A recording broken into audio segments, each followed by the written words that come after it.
Isang magandang araw po. Ako ho si RJ Demos na kasalukuyang SK Chairperson ng Barangay San Antonio at ngayon ay tatakbo bilang kagawad as independent po. Isa po ako sa ngayon na kinabahan ako, medyo ano. Kamusta po yung naging filing? Medyo nalungkot lang kami kasi nung kahapon na-cancel. So kahapon talaga ang bala ko mag-file. At ngayon, Sabado, meron din syempre mga nakabinbin na projects para sa SK ngayon. Kaya medyo na-late din ako sa oras na dapat sasabay sa umaga. Ngayon, mas mahaba na yung pila. Kamusta? Sakali po, no, mapapagbigyan kayo bilang maglingkod, bilang isang kagawad ng inyong barangay. Ano po ang mga plano natin doon?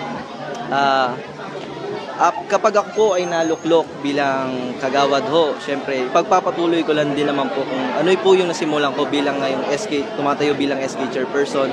Tsaka dadagdagan pa natin. Maganda rin na tumakbo rin ako bilang kagawad kasi sayang naman, nasimulan ko na rin naman eh. Kaya tutuloy lang natin. Ikaw ay independent ngayon, no? Bakit kaya independent kagawad tumatakbo si RJ? Isa po yun sa mga kamalian ko ho, na syempre hindi rin po natin maiwasan. Nag-isip-isip po ako at nung napagdesisyonan ko na po na ako yung tatakbo, medyo na late na po ako. Pero buong suporta ko pa rin naman po sa ating kapitan, sa mga kagawad na kasama sa kanyang linya. Suporta din po ako.